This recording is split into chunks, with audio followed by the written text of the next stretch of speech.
नमस्कार विद्यार्थी मित्रांनो, आपण आजच्या व्हिडिओमध्ये स्वाध्याय 27.2 पाहत आहोत. प्रश्न पहिला दिला आहे.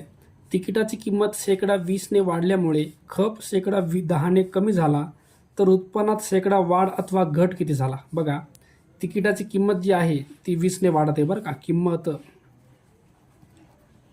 किंमत सुरुवातीची किंमत होती 100 रुपये, किमतीमध्ये वाढ झाली. बघा, नवीन किंमत जी आहे 20ने वाढ झाला म्हणजे किंमत झाली तुमची 120 रुपये. ओके. त्याच्यानंतर खप जो आहे, समजा सुरुवातीचा खप जो आहे वस्तूचा झालेला तो 100 आहे आणि त्यांनी म्हणले खप जो आहे तो 10ने कमी झाला तर 100 वस्तू विकायच्या ऐवजी तर 90च वस्तू विकल्या गेल्या बरं का. तर याच्यापासून मिळणारे पैसे बघू आणि याच्यापासून मिळणारे पैसे आपण बघूया. ओके. ह्याच्यापासून मिळणारे पैसे जर गुणाकार केला तर हा येतो तुमचा 10,000. ओके. ह्याच्यापासून मिळणारे पैसे बघा, गुणाकार करा, 0 आणि 0 हे 2 शून्य देऊन टाकले मी. 12 आणि 9 108. ओके. तर याच्यापासून मिळणारे पैसे 10,000 आणि याच्यापासून मिळणारे पैसे 10,800 रुपये. ओके. तर त्यांनी विचारले उत्पन्नात वाढ किंवा घट किती झाला. बघा, उत्पन्नात वाढ झाली, किती रुपयाची वाढ झाली आहे, 800 रुपयाची वाढ झाली, 800 रुपये. तर हे 800 रुपये 10,000 रुपयाच्या किती टक्के म्हणजे गुणिले 100 असतील. ओके. चला ह्याला कॅल्क्युलेट करू आपण. 0 हे 2 शून्य कटतील, हे 2 शून्य आणि हे 2 शून्य कटतील. ओके. तर उरले काय तुमचं 8% वाढ झाली बरं का. याच्यामध्ये टोटल 8% वाढ झाली. वाढ तर बघा, याच्यामध्ये पर्याय क्रमांक 2 दिलाय 8% वाढ. पर्याय 2 हे तुमचं उत्तर असेल. प्रश्न क्रमांक 2 दिलाय. एका संख्येचा 20% हा दुसऱ्या संख्येच्या 25% समान आहे तर हे विधान पुढीलपैकी कोणत्या पर्यायात आहेत. ओके. बघा, एक संख्या x आहे आणि दुसरी संख्या तुमची y आहे. ह्या संख्येचा 20%, बघा ही संख्या आहे, ह्या संख्येचा 20%. ओके. 20% म्हणजे कसं आहे बघा, x गुणिले हे 20 आणि हे टक्के काढून खाली तुम्हाला 100 घेता येतं म्हणजे हे तुमचं सरळ सरळ येतं 20x भागिले 100. ओके. बरोबर आहे दुसऱ्या संख्येच्या 25% म्हणजे हे तुमची y आहे, yच्या 25% म्हणजे y गुणिले 25 अपॉन हे जे टक्केवारीचं चिन्ह आहे ते काढून खाली 100 घेतो म्हणजे हे असं लिहिता येतं 25y भागिले 100. ओके. आता बघा, अंशामध्ये चे नंबर आणि छेदाचे नंबर तुम्हाला डायरेक्ट भाग देता येतो बरं का. मला कट करता येतात, यांना असा भागाकार करता येतो कारण हे जे 100 आहे का ते तुमचं इकडे जर न्यायचं म्हणलं तर वर जाणार आहे, वरचं 100 आणि खालचं 100 कटच होणार आहे. ओके. तर असं डायरेक्ट कट करता येतं. तसं 20 आणि 25 यांना पण कट करता येतं. बघा, हे दोघं कोणाच्या पाड्यामध्ये आहेत तर 20 आणि 25 हे तुमचे 5च्या पाड्यामध्ये आहेत. 5 चोक 20 आणि 5 5 25. उरलं काय तुमच्याकडे 4x आणि इकडे उरले तुमच्याकडे 5y. तर 4x 5y हे तुमचं उत्तर असेल. पर्याय क्रमांक 3. प्रश्न क्रमांक 3 दिलाय. एका गावात मराठी जाणणारे 82% लोक आहेत. बघा, मराठी हे आहे तुमचे 82%. त्याच्यानंतर हिंदी जाणणारे आहेत तुमचे 76%. ओके. नंतर दोन्ही भाषा जाणणारे, बघा दोन्ही भाषा जाणणारे हे लोक आहेत 2244. तर त्या गावात दोन्ही भाषा न जाणणारे, दोन्ही भाषा न येणारे हे लोक आहेत तुमचे, दोन्ही भाषा न येणारे लोक आहेत. बघा हे न बरं का, दोन्ही भाषा न येणारे लोक आहेत तुमचे 8%. ओके. तर त्या गावची लोकसंख्या किती, आपल्याला गावची लोकसंख्या काढायची आहे. गावची एकूण लोकसंख्या घेतोय मी, एकूण लोकसंख्या घेतोय गावची मी x, ही तुमची एकूण लोकसंख्या आहे बरं का. आता बघा काय करायचं आपल्याला. आता हे प्रश्न आहे कसा बघा, हे तुमचा संच धडा आहे, संच धड्यामधल्या टाईपचा प्रश्न आहे बघा हा 9वीला. बघा, मराठीमध्ये टोटल 82% तर इथे येणार तुमचं 82%. ओके. त्याच्यानंतर हिंदीमध्ये 76 तर हे हिंदीवाले 76 आणि दोन्ही भाषा जाणणारे लोक आहेत 2244 तर ते इथे येणार 2244. ओके. त्याच्यानंतर तुम्हाला दोन्ही भाषा न जाणणारे ते आहेत तुमचे 8%, ते इथं असणार बरं का. तुम्हाला विचारली एकूण लोकसंख्या तर हे एकूण लोकसंख्या तुम्हाला काढायची आहे. तर बघू आपण पहिले, हा जो आहे हा 82% मध्ये दिला आहे. तर हे जे आहे टक्केवारीमध्ये बरं का. तर ह्याला आपल्याला संख्येमध्ये घेता येतं. एकूण x आहे, xच्या 82% म्हणजे हे सरळ सरळ येतं 82x भागिले 100. ही तुमची एक संख्या आहे बरं का.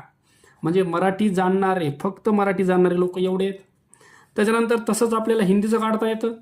हे 76% आहे, म्हणजे 76x भागिले 100 हे लोक फक्त हिंदी जाणणारे आहेत. ओके, हे तुमचे मराठी, हे हिंदीवाले, आणि ह्याच्यामधून जी कॉमन भाषा आहे का, म्हणजे दोन्ही पण भाषा जे बोलणारे लोक होते, दोन्ही भाषा बोलणारे, ते आपले मधले आहेत बरं का, ते आपल्याला वजा करायचे, म्हणजे याच्यातून वजा करायचे 2244. ओके, आता हे जे आहे हे पूर्ण 1 2 3 ह्यांचं जर कॅल्क्युलेशन केलं तर आपल्याला ही भाषा मराठी आणि हिंदी भाषा या दोन्हीचे एकूण, म्हणजे काही ना काहीतरी भाषा असणारे पण आणि दोन्ही भाषा असणारे पण सगळे एकूण त्याच्यात काउंट झाले बरं का, ह्याच्यामध्ये सगळे मोजण्यात आले.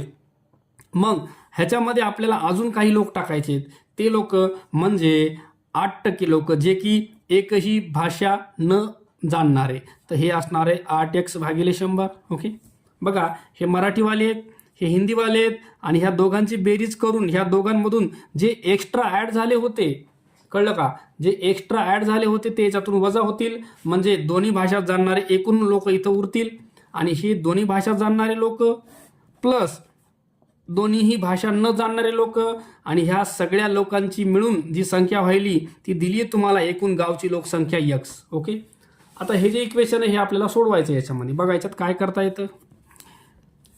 ह्या तिघांचा छेद समान आहे बघा, 100 100 100. तो मी एकदाच लिहितो 100.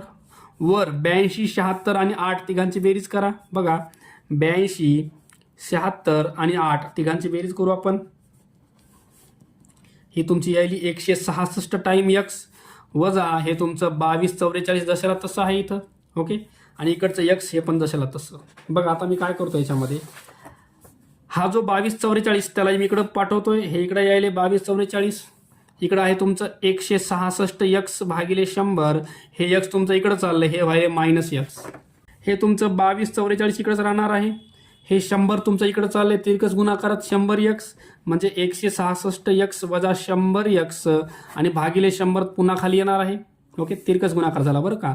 166x 1 166x, 100 1 100x आणि 100 1 100, खालच्यांचा गुणाकार खाली. चला हे वजा करा, हे तुमचं 66x खाली आहे 100 आणि इथं आहे 22 44. चला तुम्हाला x ची किंमत काढायची, एकूण लोकसंख्या. हे तुमचं 22 44 आहेत, 100 इकडे गुणाकारात जातील आणि हे 66 खाली जातील भागाकारात, बरोबर राहिली एकूण लोकसंख्या x. ह्या दोघाला 11 भाग द्या, 11 6 66, 11 2 22, छोटा आहे 0 घ्या, 11 4 44. ओके, 6 ने याला भाग देऊन टाका, साइन त्रिक 18, 2 उरले, साइन चौक 24, तर हे आले तुमचं 34 आणि इथले 2 शून्य, तर 3400 ही तुमची एकूण लोकसंख्या आहे बरं का. तर गावची एकूण लोकसंख्याच विचारली आहे. पर्याय 3 तुमचं उत्तर असेल 3400. प्रश्न क्रमांक 4 दिलाय, आदर्श माध्यमिक विद्यालयाची मंगळवारची विद्यार्थी उपस्थिती 92.5% बरं का. त्याच्यानंतर सांगितलंय अनुपस्थित विद्यार्थी 45. बघा इथं विद्यार्थी संख्या दिली आणि इथं जी संख्या जी आहे का ती टक्केवारीमध्ये दिली बरं का. हे टक्केवारीमध्ये आहे आणि हे डायरेक्ट संख्या दिली तुम्हाला. तर आपल्याला उपस्थित विद्यार्थी हे विद्यार्थी काढायचे. ओके, तर पहिले आपण एकूण विद्यार्थी, बघा एकूण विद्यार्थी काढूया. एकूण विद्यार्थी तुमचे x आहेत. ओके, एकूण विद्यार्थी x मधून उपस्थित विद्यार्थी 92.5% म्हणजे 92.5 x भागिले 100 ही संख्या आहे बरं एकूण. हे टक्केवारीमध्ये नाही आहे, हे संख्या आहे एकूण. तसं हे एकूण संख्येमध्ये कन्वर्ट केलं, हे टक्केवारीतलं संख्यामध्ये कन्वर्ट केलं आहे, कारण की अनुपस्थित जे आहे ते आपलं संख्यामध्येच दिले 45. बघा सगळं संख्यामध्ये बरं. हे आता याला तिरकस गुणाकार करायचा आहे. 100 1 100x वजा 92.5x भागिले 100 1 100 बरोबर इकडे येणार 45. 100 मधून 92.5 गेले तर हे तुमचं येईल 7.5x भागिले 100 बरोबर 45. ओके, आता याला सोडवायचं आहे आपल्याला. बघा x इथंच ठेवून द्या, पलीकडे 45 आहे, हे 100 जातो गुणाकारात आणि हे 7.5 येतं तुमचं भागाकारात. ओके, आता हा पॉईंट 1 न पुढे जाईल बरं का. पॉईंट 1 न पुढे चाललाय, हे पॉईंट 1 न पुढे गेला तर इथे एक शून्य वाढणार आहे, खाली राहणार तुमच्याकडे 75. 25 न भाग द्या, 25 त्रिक 75, 25 4 100 आणि हे शून्य. 3 न इथं भाग द्या, 3 1 3, 3 5 15 आणि 15 आणि 4चा गुणाकार 60 आणि हे 0, तर एकूण लोकसंख्या जी आहे ती आहे 600. आता तुम्हाला विचारले काय, उपस्थिती विचारली बरं का. तर हे जे 600 एकूण आहे बरं का, तर 600च्या तुम्हाला 92.5% काढायचे, कारण एवढे काय तुमचे उपस्थित आहेत. 92.5% काढून खाली 100 घेतलंय, 0 कट करा. आता 6नं गुणाकार करायचा आहे, 6 आणि 92.5चा गुणाकार करायचा आहे. बघा 6 पंचे 30ला 0, ओके. 6 पंचे 30ला 0, हातचा आले 3, पॉईंटला पॉईंट, 6 दोन्ही 12 आणि 3 15ला 5, हातचा आला 1, 6 9 54 आणि 1 55. तर 555 विद्यार्थी जे आहेत का ते तुमचे उपस्थित होते, ओके. तर आपल्याला उपस्थित विद्यार्थीच विचारले त्याच्यामध्ये. बघू आपण प्रश्नामध्ये.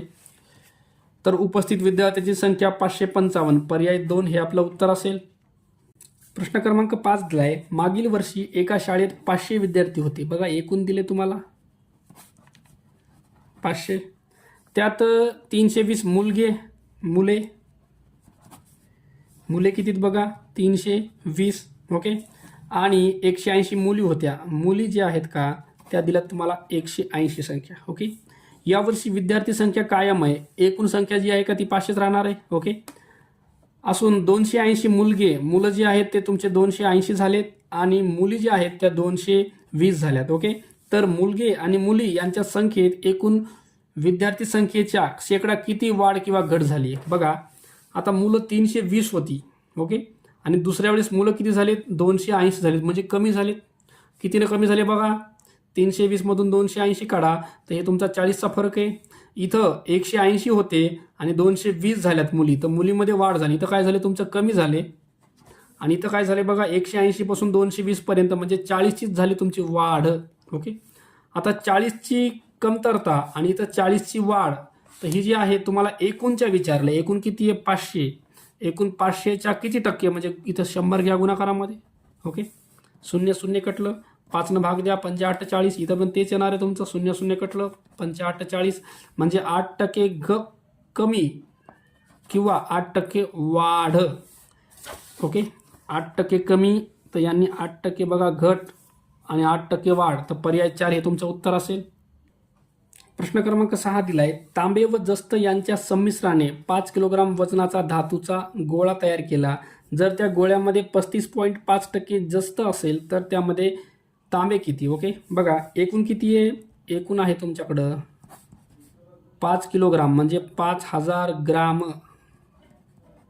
एकूण आहे 5000 ग्रॅम, ओके. ह्याच्यापैकी 35.5 जस्ताचं प्रमाण किती आहे, 35.5% आहे. बघा हे 5000 आहे, त्याचं 35.5 म्हणजे 35.5 भागिले 100 करा, ओके. 0 कट होतील, राहिलं तुमच्याकडे इथं 50 गुणिले 35.5, ओके. चला गुणाकार करू आपण. हे 0 कटला आणि त्याच्या बदल्यात पॉईंट पुढे गेला म्हणजे हे 355 झालं. 5 25ला 5, हातच्या 2, 5 25 2 27ला 7, हातच्या 2, 5 15 2 17, 1775. हे काय झालं तुमचं जस्त झालं बरं का. आता विचारले काय बघा तुम्हाला, तांबे किती आहे तांबे, ओके.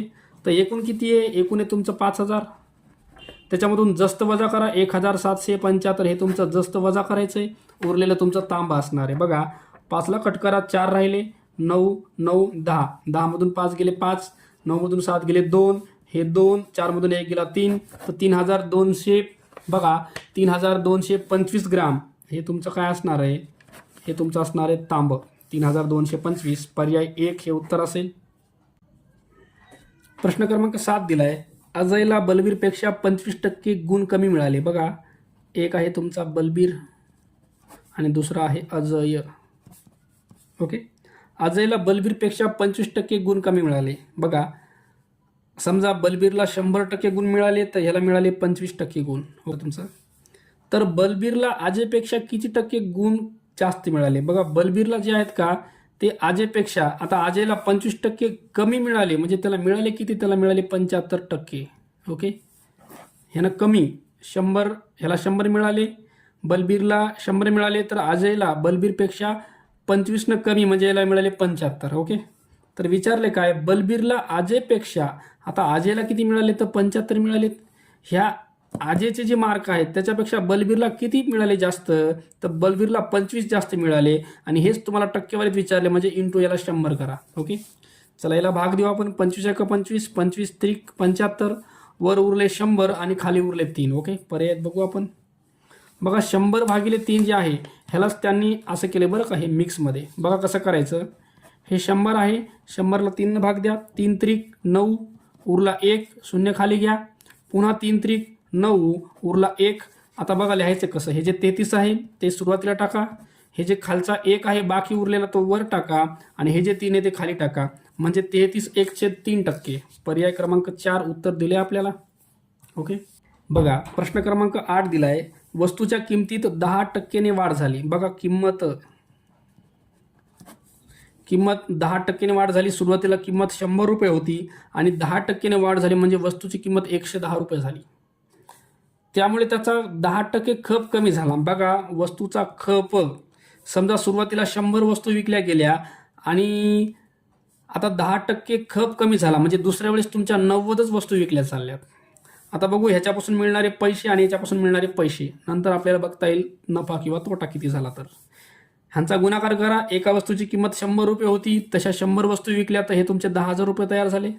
ओके, एका वस्तूची किंमत 110 रुपये झाली आणि 90च वस्तू विकल्या गेल्या. ह्याचा गुणाकार करा. 11 9 99 आणि हे 2 शून्य. ओके, बघा सुरुवातीला वस्तू विकल्या तेव्हा 10,000 आले आणि दुसऱ्या वेळेस वस्तू विकल्या तेव्हा तुम्हाला 9,900 रुपये आले. म्हणजे 100 रुपये कसे आले तुम्हाला, कमी आले बरं का, कमी. ओके, 100 रुपये कमी आले. ह्याचा तुम्हाला तोटा हा तुम्हाला टक्केवारीत काढायचा बरं का. तर 100 रुपये कमी आले. किती रुपयाच्या, 10,000च्या. 1 2 3 4 आणि गुणिले 100. टक्केवारी असल्यामुळे गुणिले 100 टाकतात. शून्य शून्य कटले, शून्य शून्य कटले. तर इथं तुम्हाला तोटा झालाय, 100 रुपयांना तोटा झालाय. पण टक्केवारी जर बघितला तर हा तुमचा तोटा तुमचा 1%चा आहे बरं का. 1% तोटा झालाय तुम्हाला. तर पर्याय बघा, पर्याय 1 दिलाय, 1% तोटा हे उत्तर असेल.